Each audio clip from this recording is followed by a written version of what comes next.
হেরা শব্দটা আর আমাদের দেশে যে হেরা শব্দটা ব্যবহার হয় এটা বলে হেরা গুহা।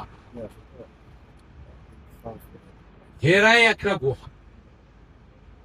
এটাকে যদি আরবিতে বলতে হবে, আরবিতে বললে গুহার আরবি কি? গান, গারে হেরা। বা বাংলায় যদি বলতে হয় তাহলে হেরা শব্দটা এসছে হলো হেররা থেকে। হেররা শব্দের অর্থ হলো নারীদের যৌনাঙ্গ যৌন। এটা হলো হেররা।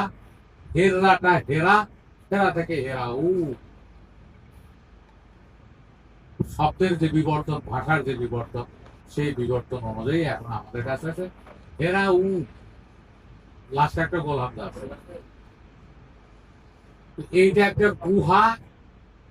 এইখানে বসবাসের উপযোগী একটা সত্তাকে আরবি ভাষায় বলা হয়েছে। আর ইতিপূর্বে আলোচনা হয়েছে যে নবী শব্দ দ্বারা বাংলা ভাষায় বোঝায় ভাববাহক, আর রাসূল শব্দ দ্বারা বাংলা ভাষায় বলা হয় তত্ত্ববাহক। আরবিতে রেসালা মানে চিঠি, কাগজে লেখা চিঠি, পোস্টের মাধ্যমে যেটা দেওয়া হয়, হাতে হাতে খাম দিয়ে যেটা দেওয়া হয়, এটাকে আরবি বলে রেসালা। আর যিনি এইটা বহন করেন তাকে বলে রাসূল। আর নাবুন শব্দের অর্থ হলো ঐশী বাণী বা ঐশী সংবাদ। আর যিনি ঐশী বাণী বা ঐশী সংবাদ নিয়ে আসেন তাকে বলা হয় নাবিয়্যু।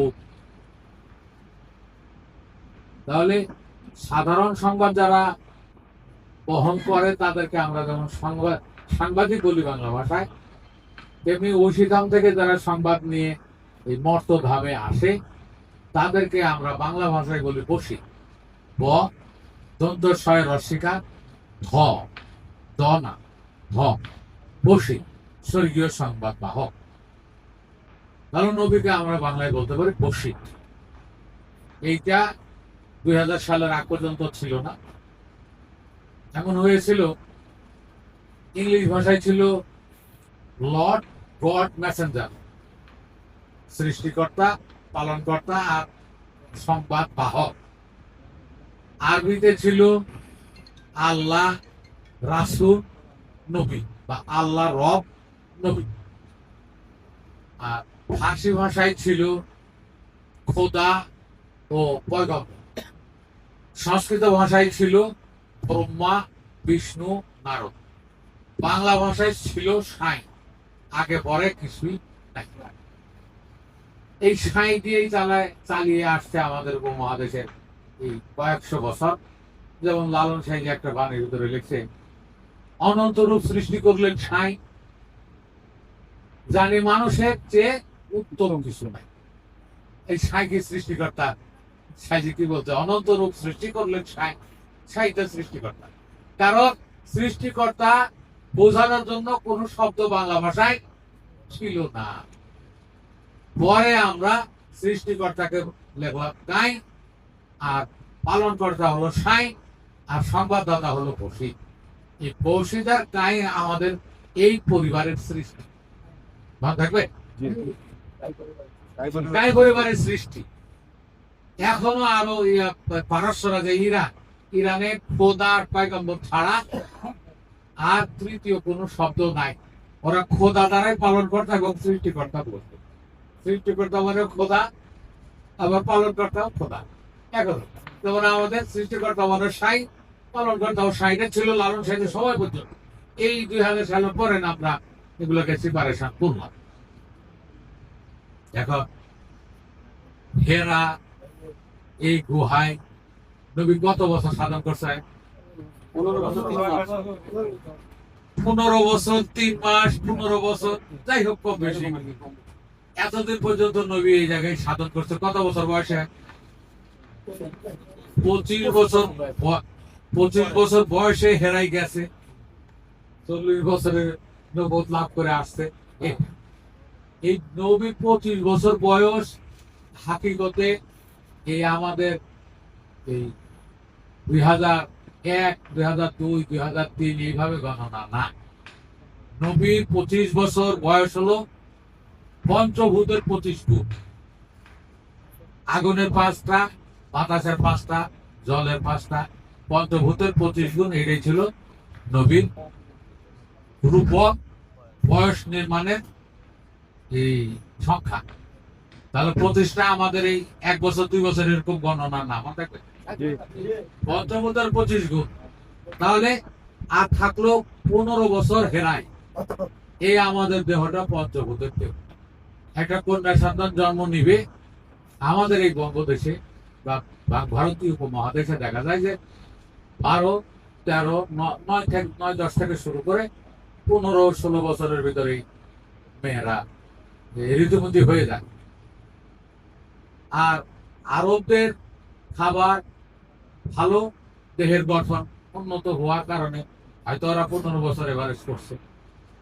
এই 15 বছর পরে একটা কন্যা সন্তানের দেহে সর্বশেষ ঐশী দুধ